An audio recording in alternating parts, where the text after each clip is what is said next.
వేసాడు ఇక్కడ పగ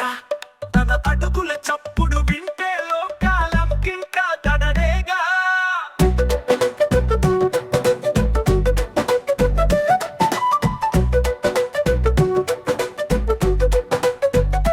గుక్కెడు నీళ్లకు పాటుపడే నిరుపేదల బాధల గొంతుకగా